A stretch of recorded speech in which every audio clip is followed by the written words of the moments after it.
turakwitabye karamenya gasani kuba natwe dutoranyije kugira ngo tukwitaba ahangaha kuri buri munsi maze utugere neza ku mpuhwe zawe. Ku izina ry'Imana Data na Mwana na Roho Mutagatifu, amen. Amahoro bana b'Imana, ni muhumure, Imana iradukunda, iri gukomanga iwacu ngo tuyikingurire maze dukize. Kuri uyu wa kabiri w'icyumweru cya 33 tariki 15 Ugushyingo 2022, ubwo duhimbaza Mutagatifu Yosefu Mukasa bari kudembe wahowe Imana. Ngaya rero amasomo agiye kwinjiza Imana iwacu. Isomo rya mbere niyo mu gitabo cy'ibyahishuwe, umutwe wa 3 umurongo wa 1 kugeza ku wa 6 n'umurongo wa 14 kugeza ku 22. Ngiye Yohani numvise ijwi rya Nyagasani rimbwira riti, andikira umumarayika wa kiliziya y'Isaridi uti, wa wundi ufite roho ndwi z'Imana n'inyenyeri ndwi, aravuga ati, nzi neza ibikorwa byawe, bavuga kuri muzima nyamara warapfuye. Bamaso kandi ukomeze abasigaye benda gupfa, kuko nasanze ibikorwa byawe bitaboneye imbere y'Imana yanjye. Ibuka rero ibyo wahawe n'ibyo wumvise, ubikomereho kandi wisubireho. Naho niba utabaye maso ngiye kuza nk'umujura, kandi ntuzamenye igihe nzazira ngutunguye. Nyamara aho Isaridi uhafite abantu bakeya batanduje imyambaro yabo. Abo nibo tuzajyana bambaye imyambaro yererana kuko babikwiriye. Bityo uzatsinda nawe azambara imyambaro yererana. Sinzasibanganya izina rye mu gitabo cy'ubugingo, kandi nzamwishingira imbere ya Data n'imbere y'abamarayika be. Ufite amatwi arumva icyo Roho abwira za kiliziya. Andikira umumarayika wa kiliziya y'Ilawodisiya uti, amen. Umuhamya udahemuka kandi nyakuri, ishingiro ry'ibyaremwe n'Imana, aravuga ati, nzi neza ibikorwa byawe, ntukonje kandi ntunashyushye. Yaba nibura ari ukonje cyangwa se ushyushye.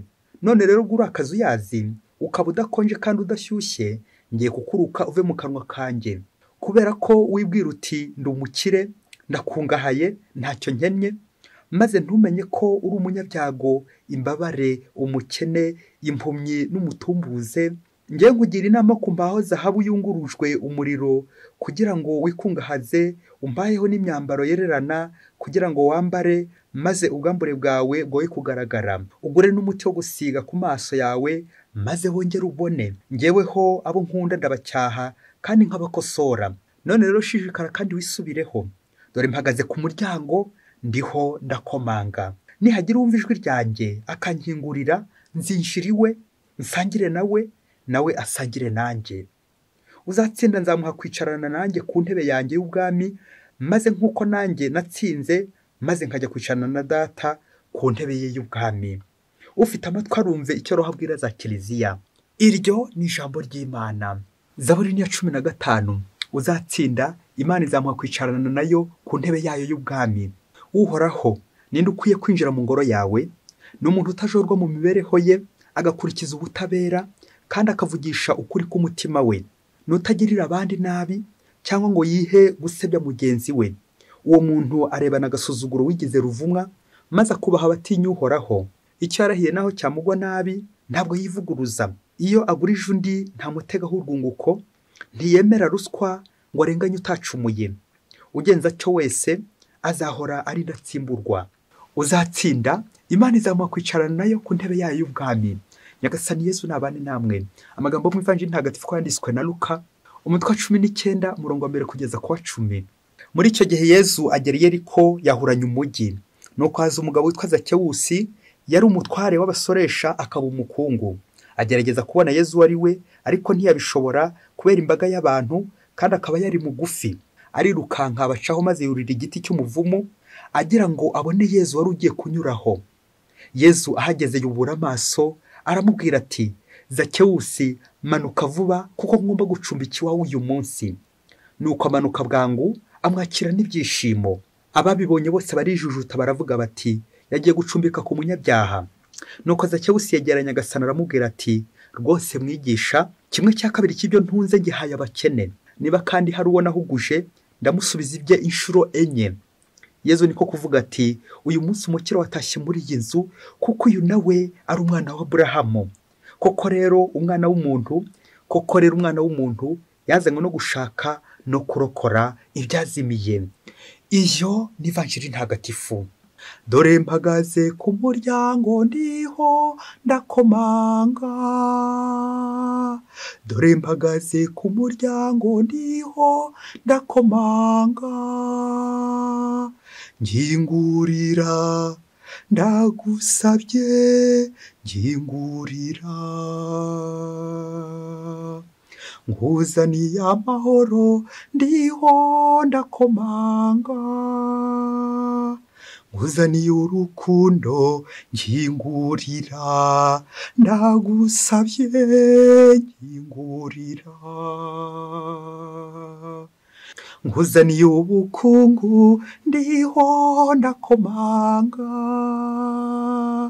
nkuzaniye ibyiza nkingurira, ndagusabye nkingurira, dore mpagaze ku muryango ndiho ndakomanga,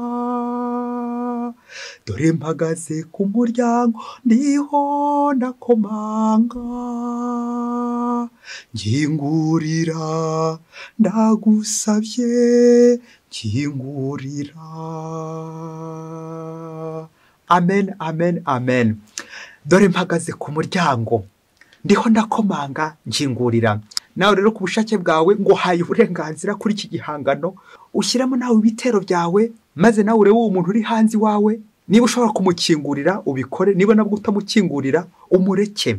Bakristo bavandimwe, Yezu Kristo akuzwe. Ahangaha tugeze ni kuri buri munsi tuje gushakashaka Yezu Kristo, umubone nanjye mubone, niturangiza kumubona tumushyira abandi, tumwereke abandi, kandi ibyo tubikore buri munsi. Wakora iki umuntu aje iwawe agakomanga? Ese uhita umukingurira? Aha, uyu munsi ni ukwitonda. Umuntu wese uje iwawe ubanza kumenya uwo ari we, rimwe na rimwe yewe ukamenya n'icyo akuzaniye, bityo utaza gukingurira kabutinde. Ariko nanone iyo usanze ari ikintu kizazanye, iyo usanze ari umuntu mwiza, urashishoza nyine ukamenya uburyo wamukingurira. Natwe rero bakristo bavandimwe turahanga kuri buri munsi, turasabwa kugira ngo dushishoze abantu bose baza bakomanga iwacu, ibintu byose biza bikomanga iwacu, ndetse n'ubuntu buza bukomanga iwacu, ubuntu bw'Imana. Nshobora gukingurira ibintu, ngakingurira abantu, ariko nkibagirwa gukingurira ubuntu bw'Imana, kandi byaba. Uyu munsi rero no gukingura. Ingingo remezo y'amasomo y'uyu munsi iragira iti, dore mpagaze ku muryango ndiho ndakomanga. Amen, amen, amen. Uwo ni uhagaze ku muryango, wasanga ari Kristo, mukingurire. Nusanga none ari sekibi, kinga vuba. Nguko rero ko natwe tugomba gushishoza kuba tugiye gukingurira. Abantu benshi hari abagiye bakingurira urupfu bagakingira ubuzima, hari abantu benshi bagiye bakingurira sekibi bagakingira Kristo akaguma hanze, naho twebwe turi kwinjiza sekibi kugira ngo turi wacu, maze aturindagize adushora habi.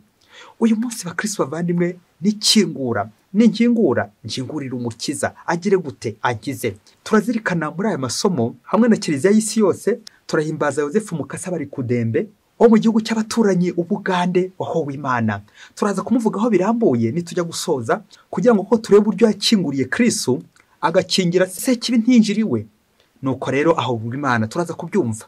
Rero amasomo y'uyu munsi ari muri uwo murongo wo gukingura, ariko ngakingurira Kristo. Mu isomo rya mbere turi kuzirikana igitabo cy'ibyahishuwe, ubwo Yohani yanditse igitabo cy'ibyahishuwe nk'igitabo cy'ihumure, guhumuriza abakristo bari mu itotezwa, bityo bagakingura Kristo, bagakomeza bakirinda sekibi, bakirinda ubuyobe. Ejo twumvaga umusaba kwandikira kiliziya 7 kugira ngo koko zibone ubutungane bw'Imana. Uyu munsi rero arandikira kiliziya 2, kiliziya y'Isaridi ndetse na kiliziya y'Ilawodesiya.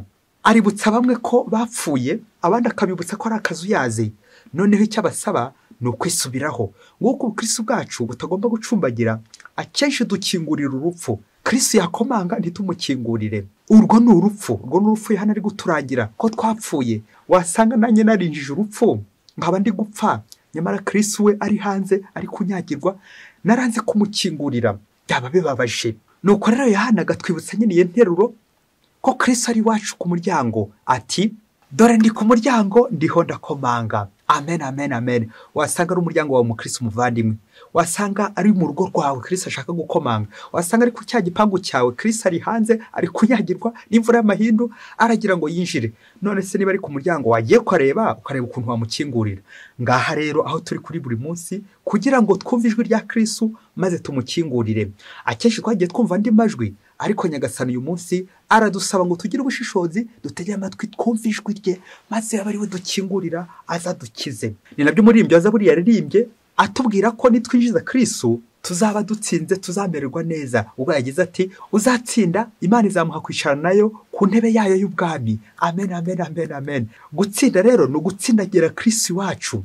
Gutsinda rero ni ugukingurira Kristo maze agataha iwacu mu mutima wanjye, mu rugo rwanjye, aho nkora, aho mba, Kristo akaba arahaganje, kuko Kristo nyine yaratsinze, natwe azaduha gutsinda. Twumvise muri Evanjiri nanone urundi rugero rw'umuntu wakinguriye Kristo maze Kristo akinjiriwe, akamukiza, agaturiwe, agacumbikiwe. Uwo ninde? Uwo ni Zakewusi, ngo ahoze ari umusoresha. Nta nubwo yari umusoresha gusa, ahubwo ngo yari umukuru w'abasoresha. Byumvikane ko ari umunyabyaha rwimbi, ariko Yezu aramurembuje, Yezu atambutse Yeriko. Yezu Kristo ahangaha Yeriko arahakora ibitangaza bibiri ubwo ari guhatambuka. Yezu Kristo ejo twumvise akiza impumyi, akayihumura akayikiza. None turumva nanone undi ufite ubuhumyi bw'umutima, Zakewusi, umunyabyaha, umusoresha, Yezu nawe aratambukiwe amugirira impuhwe amukize. Nguko Yezu akora ibishoboka byose akatambuka ku rugo rwacu, agatambuka mu nzu yanjye, agatambuka mu mutima wanjye. Nanjye namwumva kubera ko mba nuriye, narenze ikivunge, niyinziho ko ndi umunyantege nke, umunyabyaha. Nanjye nkagira gute? Ngashyiramo imbaraga zanjye, ngashyiramo eforo yanjye, ma participation dans le salut. Nanjye nkurira igiti kugira ngo Kristo nshakishe uburyo bwose namubona. Ariko ni hahandi Yezu Kristo azatambuka maze ampamagara ambwira ati, nkuko abwiye Zakewusi ati, Zakewusi manuka bwangu kuko ngomba gucumbika iwawe uyu munsi. Amen amen amen. Nuko rero nanjye Yezu Kristo arifuza gucumbika iwanjye uyu munsi, ari gukomanga, ari ku muryango ati, nkingurira maze ngukize. Ndiho ndakomanga kugira ngo ngire gutengukize. Ese ngewe umukristo ni kangahe koko ibyaha binzitira simbone Yezu? Anga turazirikana Zakewusi cyari gitumye atabona Yezu bundi ni ibyaha, koko yari umusoresha. Evanjiri gashushanya imirimo y'umukristo ugiye guhabwa penetensiya, kwisuzuma, kwicuza, kwirega, gusaba imbabazi, ugahabwa n'ikiru. Nguko rero ibyo Zakewusi yakoze, iyi mirimo yose Zakewusi yanyuzemo, ahamagawe na Yezu Kristo. None Yezu akoze iki? Acumbikiwe, aranasangira nawe. Ngirire isakamento rya penetensiya rihamagara iry'Ukaristiya. Ubwo Yezu Kristo agize gutya, akajya gucumbika ku munyabyaha kwa Zakewusi. Kubera iki? Zakewusi yarangije kwihana, kuko nyine Yezu yatashyiwe. Iyo Yezu yatashye iwanjye, ngira amahoro, mererwa neza, ndamuhabwa, turasangira, tukabana. Nguko gutsinda amasomo y'umunsi ari gushaka gutubwira twese. Gutsinda ni ugutsindagira Yezu iwacu. Gutsinda ni ukubana na Kristo, ni ugusangira na Kristo, maze tugasusuruka, tugasa neza, tukagira isuku. Kubera nde? Kubera Kristo twasangiye. Wasangiye na Kristo araseka. Ngibi rero ibyishimo bya Zakewusi, kuko Yezu Kristo yatashyiwe. Natwe abakristo bavandimwe, Yezu ari ku muryango, tubisubiremo, ariho arakomanga. Niwumva ijwi rye, nyaboneka mukingurire. Ariko nusanga atariwe, kinga rwose, kinga. Wikingurira imiyaga, wikingurira ivumbi, wikingurira indwara, wikingurira icyaha. Maze rero uhitemo uyu munsi, niba ukingurira urupfu ariyo Sekibi, cyangwa niba ukingurira ubuzima ariwe Kristo. Ariwe Sekibi nanone, cyangwa niba ukingurira ubutungane ariwe Kristo. Maze nawe nanjye Kristo acumbiki iwacu, ahature, tubane nawe, maze tugire neza buri munsi. Umugani ugana kariho ngo umunsi umwe hirya kure cyane muri Afurika, ngo mu gihugu kimwe, ngo hari harimo umuyobozi wacyo, perezida w'icyo gihugu, ngo yari umukristo w'indani, afasha abaturage b'icyo gihugu kuyoboka Imana. Ari umukristo rwose uyu w'indani, asenga kandi akanashishikariza n'abayoboke gusenga. Ngo ariko muri icyo gihugu ngo hari ibibazo bibiri by'ingutu bibangamiye abaturage. Ikibazo cya mbere cyari icyorezo cya sida kibasiye abaturage bo muri iki gihugu. Ikibazo cya kabiri, bari bafite ikibazo cy'ubukene, inzara iri gushaka kuyogoza igihugu. Nuko umuperezida murabyumva, akajya ahora asaba abanyamadini bose gupfukama bagasenga, bagatakambira Imana kugira ngo ibyo bibazo bibiri koko Imana izarebe uburyo koko yabafasha ikabatabara. Uwo muperezida agasenga koko. Nawe umubyeyi, ni ukuri ntipfa kubonekera umuyobozi koko, umutegetsi, perezida, ni mahire kumubona mu kiliziya, ni mahire kumubona mu rusengero agiye gutakambira Imana kubera ibibazo by'ingutu umuryango w'Imana, abaturage bari guhura nabyo. Ikibazo cy'indwara ya sida n'ikibazo cy'ubukene. Nuko ngo umunsi umwe umuperezida aza kwiyemeza ajya gutega amaboko kugira ngo asabirize ubundi arebe ukuntu yatunga igihugu cye nyine ibyo bibazo birimo byakemuka. Nuko ngo aragenda ajya hirya kure mu mahanga agiye gusaba ubufasha. Umuperezida uca bugufi agasabira imbaga. Nuko ageze mu mahanga ajya mu gihugu nyine bari bakize kugira ngo kimutabare. Rero baramubwira bati dore rero kiriya cyumba komanga maze winjiremo. Nuko ngo arakomanga baramukingurira. Arebye muri cya cyumba asanga ko harimo ibifaranga amadolari byaguye. Harimo imifuka igiye ipanga y'amadolari, umufuka.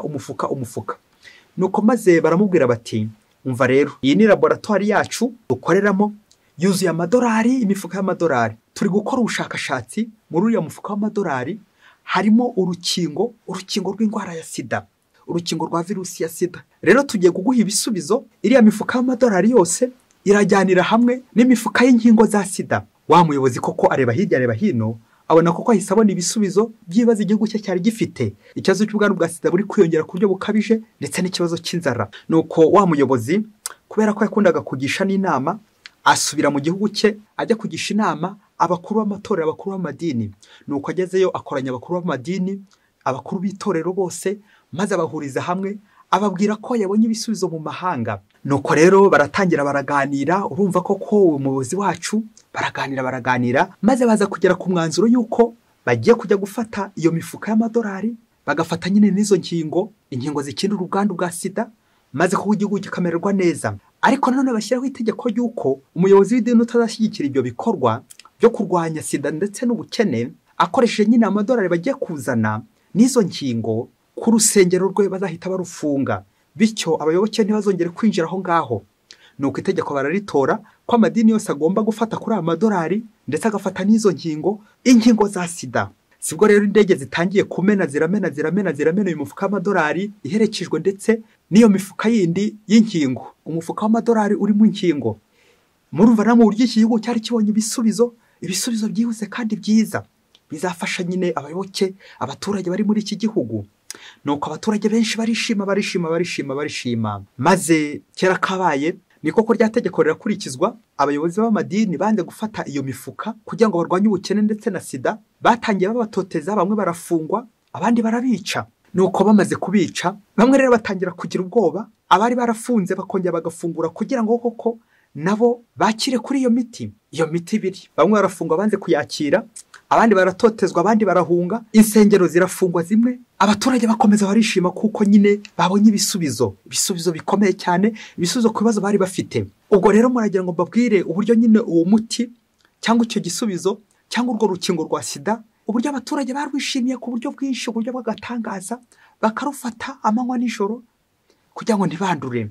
Siniyo mvuga ingeso z'ubusambanyi ukuntu ziyongere muri iki gihugu, ari umwana, ari umuntu mukuru, abasore, abakobwa, bose bavuga ku ngeso z'ubusambanyi. Kubera iki? Ngo babonye urukingo. Ni kuko nyine bari babonye urukingo, ariko ingeso zikomeza kwiyongera. Ikibazo kikagira kiti, ese koko kwaba abashakashatsi baje kugira ngo bakorere ubushakashatsi kuri iki gihugu, bityo urukingo rwabo rwo gukingira sida, ubushakashatsi bakaba bari kubukorera kuri iki gihugu, ubu koko urukingo ruzafata cyangwa ntiruzafata? Ibaze nanjye nibaze. Nuko abaturage benshi bakomeza bakoresha izo nkingo na n'ubu ubudahwema buri kanya bazikoresha izo nkingo. Bakristo bavandimwe, bayobozi b'amadini, ese mwebwe ntaho mwakinguriye inkingo zikinjira, mugakingurira ubukire, ariko aribwo bukene mugiye kwiteza, mugakingurira mubyita ubuzima ngo mugiye gukingira sida, nyamara ahubwo ari rwo rupfu rwanyu. Ni koko ushobora gukingira izi ndwara z'inyuma, ugakingira urupfu, reka tuvuge gutyo, ugakingira urupfu rw'umubiri, ugakingurira urupfu rwa roho, ukaba uri muzima ku mubiri ariko warapfuye. Ngewe ya Kiliziya y'Isaride batubwiye mu isomo rya mbere, nyamara warapfuye, wasanga warapfuye nawe. Kubera iki? Inkingo wafashe, inkingo zo kwa Sekibi ngo ziragukingira. Erega mukristo muvandimwe, izo nkingo, udukingirizo bishobora gukingira nyine izo ndwara nka sida, zamburugu, imitezi n'izindi nyinshi cyane, ariko hari ikintu zidakingira. Ntabwo zishobora gukingira icyaha, nta nubwo zakingira Imana. nguwo Kristo uri ku muryango ariho arakomanga, none wanze kumukingurira, ukingurira inkingo, ukingurira udukingirizo, ukingurira amafaranga, ukingurira amadolari, ya mifuka y'amafaranga, nyamara Kristo we imbeho iri kumwicira aho ngaho ku rugi. Mu gihugu cyawe ngo ugiye gukingira inzara da, yego ushaka gukingurira ubukire, wakingurira amadolari, amayero n'andi mafaranga menshi, ariko ukabuza Kristo kwinjira, kandi we nubwo ari umukene, ariko Yesu Kristo azana ubugingo, azana ubuzima bw'iteka, azana ihumure. None rero nawe waridamariye, uri kwishimisha, ngize ingeso mbi z'ubusambanyi zijye kwiyongera, none Kristo koko waramukingiye. Kristo wanze kumukingurira. Bayobozi b'amadini, reka mbabwire aka kantu gacaho akarongo. Wari uzi ko kiliziya nta muntu uyikinga? Abategetsi benshi ba Neroni, ba Torojani, ba Herodi n'abandi bose bagejeje gutoteza kiliziya, nta rimwe kiliziya yigeze hagarara.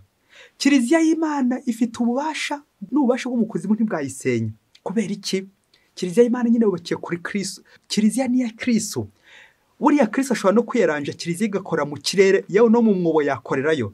Si nguko se uko abakristo ba mbere batotejwe bagatatana, ariko bwa buhungiro bagiyemo byatotezwa rigatuma koko bogeza inkuru nziza.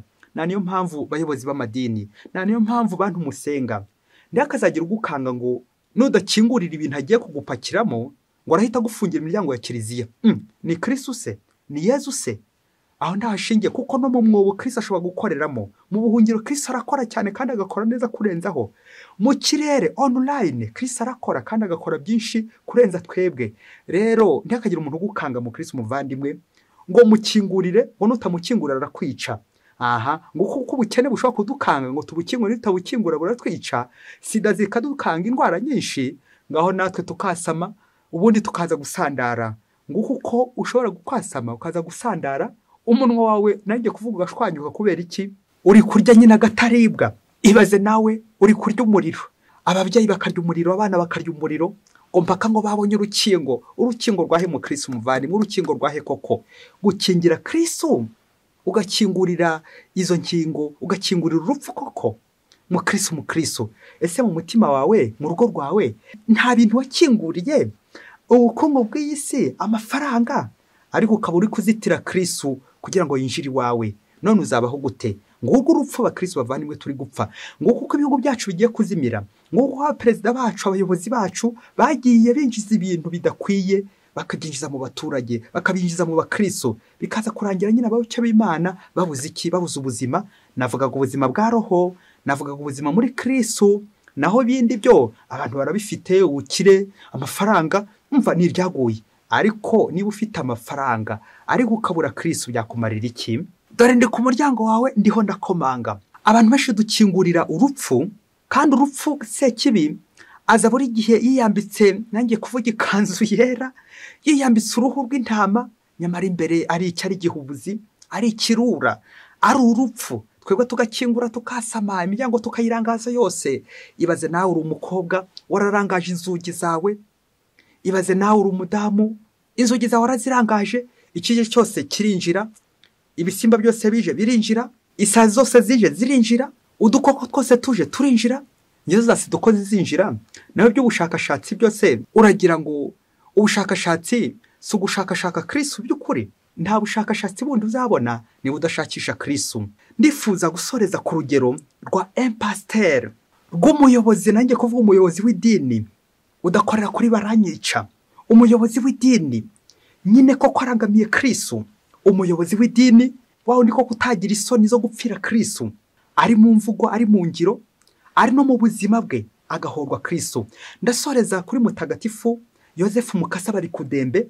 Mwihangane, munyihanganire ngiye gusoma ubuzima bwe, buri wese abwumve, nindangiza rwose nshyireho akadomo, maze buri wese muyobozi turi kumwe nawe ukomeze kureba uburyo uhorwa Imana ku munsi, uburyo ukingurira Kristo ku munsi, uburyo kandi wamugiye umukingira kandi ari gukomanga iwawe, ahubwo ukazana ibidakwiye, ingeso mbi. Tujya kumva ingeso mbi abayobozi benshi twakinguriye twifashishije nyine ubuzima bw'umutagatifu Yosefu Mukasa. Niwe mugande wa mbere wahowe Imana, bamwishe kuri 15 Ugushyingo 1885, ngo yari afite nk'imyaka 27. Yosefu Mukasa yabyirukanye uburanga n'imico myiza cyane. Amaze guca akenge nibwo yagiye ibwami, aba intore y'umwami Mutesa. Aho ibwami yabaye cyane umutoni wa Mutesa, Mutesa yasimbuwe ku ngoma n'umuhungu we Mwanga. Mwanga uwo yari yarabyirukanye na Mukasa, maze nawe aramutonesha, amwubakishiriza urugo hafi y'urwe, ndetse abantu bakeka ko agiye kumugira umutware w'intebe. Ibyo byatumye ngo uwari umutware w'intebe agirira ishyari Mukasa, ashaka ko yamuteranya n'umwami. Impamvu ya mbere ibi yuko Mukasa yakundaga guhana umwami ingeso y'ubusambanyi, ndetse akamwima n'abana b'intore yashakaga gukoresha ingeso mbi. Ngo umunsi umwami yarwaye indwara y'umuriro araremba, atuma Mukasa kumusabira umuti kwa padiri. Umuti Mukasa arawuzana, ariko ukabuzirana n'inzoga n'umunyu. Mu kunywa, Mwanga yanga gukurikiza amategeko, yirira umunyu, maze sukuribwa mu nda aracyakembuka. Umwami ati, ndapfuye kandi nzize Mukasa n'abazungu. Rubanda iti, Mukasa ntajye, atwiciye umwami. Nuko Katikiro wari umutware w'intebe ati, sinjye wabona Mukasa. Ubwo ngubwo Mwanga yahise atanga Mukasa. Nawe abimenye arirukira kwa padiri gusezera no gusaba ukaristiya ya nyuma. Mukasa agarutse ahurira n'abamuboha. Katikiro akaba yari yarababwiye ati, zuba ntirege mutaramutwika abona. Igihe abishe bari batashya inkwi zo kumutwika, Mukasa we yari yapfukamye asaba Imana gupfa gitwari. Ngo mu rupfu rwe yagaragaje ukwemera gukomeye n'urukundo rw'Imana rutangaje. Yamaze gupfa, umwami n'umutware w'intebe bati, ibyo abakristo birarangiye. Abandi nabo bati, nta gahinda, twiboneye umwishingizi mu ijuru, uwazana ngo natwe dupfe nk'urwa Yosefu Mukasa. Iyo mipfire ya Yosefu rero yateye Mwanga kurushaho kubisha, yiyemeza gutsemba abakristo. Aba nabo bakomera ku bukristo bwabo. Abigishwa barabatizwa, abadakomeje barakomezwa, bose bitegurwa guhorwa Kristo, bibutswe ububabare n'urupfu bye. Kuri bo umukiro nyakuri n'uw'ijuru, kabone niyo babasaba kumena amaraso yabo. Amen, amen. Yosefu Mukasa udusabire buri munsi. Mwese Imana ibaha umugisha. Imana Data na Mwana na Roho Mutagatifu. Amen. Padiri Masumbuko Ladislas wa Diyosezi ya Cyangugu.